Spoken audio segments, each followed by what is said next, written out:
Replikasi pada bakteri. Replikasi pada bakteri merupakan sistem replikasi yang paling banyak dipelajari dan dipahami. Kita akan melihat satu persatu tahapan ini. 1-4 itu merupakan tahapan yang utama, yaitu inisiasi, pembukaan heliks, elongasi, dan terminasi. Nah, kemudian 5 dan 6 kita akan mengulas sedikit tentang perbaikan kesalahan oleh DNA polimerase, kemudian proses yang menjamin akurasi dari replikasi. Inisiasi. Replikasi memerlukan untai tunggal DNA yang akan digunakan sebagai template atau cetakan. Oleh karena itu, untai ganda DNA perlu dibuka terlebih dahulu. Lokasi dimulainya pembukaan untai ganda disebut origin of replication atau ORI-C, atau lokasi awal replikasi yang terentang sepanjang 245 pasang basa atau BP, base pair. Inisiasi diawali dengan pengikatan suatu protein inisiator yang disebut dengan DNA ke titik asal replikasi atau ORI-C. ORI-C melengkung ketika berikatan dengan protein inisiator atau DNA yang menyebabkan segmen pendek DNA membuka. Pembukaan untai ganda ini, seperti tadi sudah disebutkan, penting karena sintesis DNA memerlukan template untai tunggal. Nah, sekarang kita akan melihat pembukaan heliks dan beberapa enzim yang berperan dalam pembukaan heliks untuk inisiasi setelah inisiasi ini.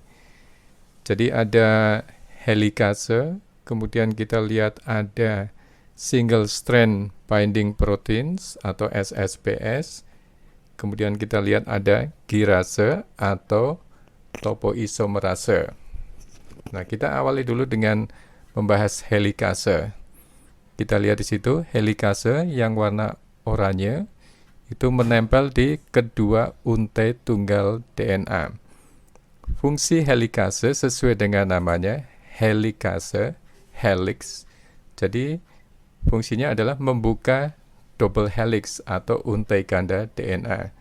Caranya adalah dengan memotong ikatan hidrogen antar basa-basa.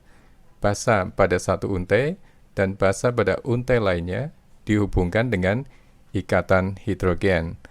Untuk mereview, ingat ikatan antara adenin dan timin ada 2 ikatan hidrogen.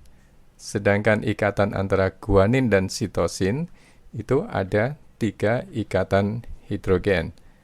Nah, enzim helikase ini akan memotong ikatan hidrogen sehingga double helix membuka. Nah, kemudian helikase akan bergerak sepanjang template untuk membuka helix. Jadi arah template adalah arah 5-3. Sekali lagi ini arah template, bukan arah replikasi. Arah template 5-3 yang kebalikannya replikasi, sehingga dia akan membuka double helix. Nah, kemudian setelah terbuka, protein-protein yang kita kenal sebagai single strand binding proteins atau SSBS sesuai dengan namanya single strand untai tunggal binding proteins. Jadi protein yang mengikat ke untai tunggal DNA yang telah terbuka tadi. Fungsinya apa? Setelah terbuka, untai tunggal itu perlu ditahan, dijaga supaya tidak membentuk struktur sekunder seperti hairpin atau tusuk konde. Jadi dia akan bisa berpasangan dengan dirinya sendiri kalau tidak ditahan dengan yang namanya single strand binding proteins. Nah, kita lihat itu proteinnya ada 4 bulatan kecil itu maksudnya single strand binding proteins itu merupakan tetramer. Artinya dia tersusun dari 4 subunit. Nah, kemudian berikutnya ada kirase. Kirase itu adalah suatu topoisomerase. Jadi fungsinya dia akan mengendorkan pilihan dari helix, pilihan dari double helix DNA. Nah, bagaimana caranya dia bisa mengendorkan tegangan pada pilihan itu? Caranya adalah dengan dia memotong di bagian untai DNA sehingga helixnya akan lepas, mengendur. Nah, helix melepas, mengendur. Nah, kemudian bagian yang terpotong tadi disambung kembali. Nah, itu adalah fungsi dari kirase yang merupakan suatu topoisomerase. Nah, kita lihat ada panah arah pembukaan helix. Kita perhatikan juga orise terletak di tengah-tengah itu. Elongasi. Pada tahap elongasi, untai tunggal DNA digunakan sebagai template untuk sintesis DNA. Proses ini memerlukan kerja dari beberapa enzim, yaitu primase, DNA polimerase, dan DNA ligase. Sintesis primer oleh primase. Apakah yang dimaksud dengan primer dan mengapa dibutuhkan? Untuk menjawab itu, kita perlu tahu bahwa semua DNA polimerase memerlukan nukleotida dengan gugus 3OH, di mana nukleotida yang baru ditambahkan. Karena persyaratan ini, DNA polimerase tidak bisa memulai sintesis DNA hanya dengan menggunakan template saja. Primer dibutuhkan untuk menyediakan gugus 3OH di mana sintesis dimulai. Primer adalah sekuen pendek nukleotida sekitar 10-12 nukleotida panjangnya yang disintesis oleh enzim primase. Lihat pada gambar, primase mensintesis primer. Enzim primase sendiri merupakan RNA polimerase yang bisa menempel ke nukleotida DNA dan mensintesis primer RNA tanpa membutuhkan gugus 3OH. Lihat gambar berikut. Pada untai leading atau continue ada satu primer. Sedangkan pada untai lagging atau discontinue, ada satu primer untuk setiap fragmen Okazaki. Jadi pada untai lagging kita lihat ada beberapa primer, tergantung juga dari beberapa fragmen Okazaki yang ada. Setelah primer disintesis, DNA polimerase 3 mulai mensintesis untai DNA baru dengan menggunakan DNTPS. Substrat tersebut terdiri dari 1 gula, 1 basa, dan 3 fosfat atau trifosfat. Sebagai pengingat, gula dan basa kita sebut nukleosida. Fosfat yang dibutuhkan untuk menyusun polinukleotida cuma 1, sedangkan yang tersedia adalah 3, trifosfat.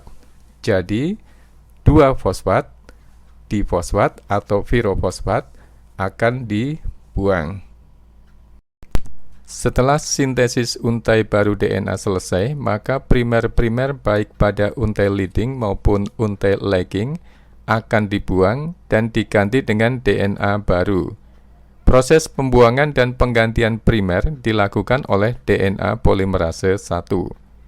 Kemudian enzim ligase menyambung gula dan fosfat dengan membentuk ikatan fosfodiester seperti terlihat pada gambar. Terminasi atau penghentian replikasi.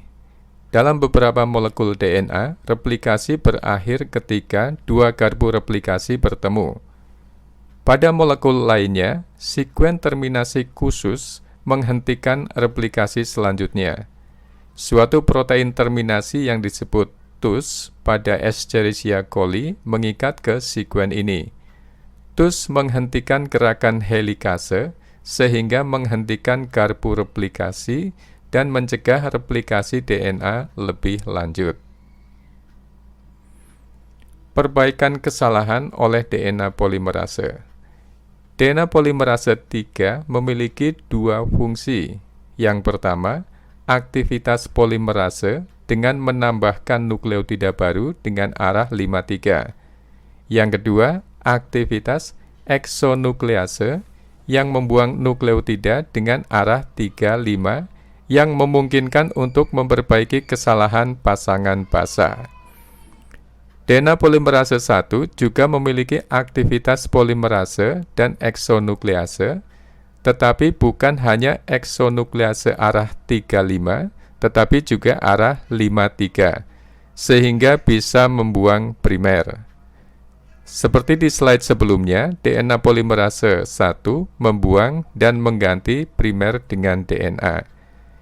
DNA polimerase 2, 4, dan 5 memiliki fungsi utama untuk perbaikan DNA. Proses yang menjamin akurasi. Proses-proses berikut menjamin replikasi yang akurat pada bakteri. Yang pertama, seleksi nukleotida pada waktu nukleotida baru disintesis.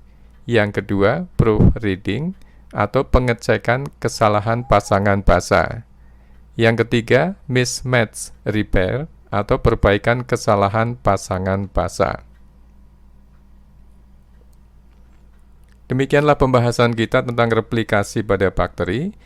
Ada banyak komponen yang berperan, namun kita jangan sampai tenggelam dalam detail, tetapi melupakan prinsip dasar replikasi. Berikut ini beberapa konsep dasar yang perlu diperhatikan. Yang pertama, replikasi selalu semi-konservatif. 2. Replikasi dimulai pada origin. Yang ketiga, sintesis DNA diawali dengan primer. 4. Arah sintesis selalu 5 ke 3. 5. DNA baru disintesis dari DNTPS. 6. Sintesis bersifat kontinu pada untai leading dan discontinue pada untai lagging. Yang ketujuh, untai nukleotida baru adalah komplement atau sesuai pasangan basanya dan antiparalel terhadap untai template. Yang kedelapan, replikasi berlangsung dengan kecepatan tinggi dan akurat karena ada mekanisme seleksi nukleotida, proofreading atau pengecekan kesalahan pasangan, dan mismatch repair atau perbaikan kesalahan pasangan basa. Jika ada yang masih kurang paham, silahkan diulang atau direview sampai saudara benar-benar paham. Fokuskan pada hal-hal yang saudara masih belum mengerti. Silahkan beri masukan ke saya untuk perbaikan pembelajaran yang akan datang. Dan jika saudara anggap video ini bermanfaat, silahkan share ke teman-teman saudara yang membutuhkannya. Dan nantikan video pembelajaran ketiga berikutnya. Terima kasih.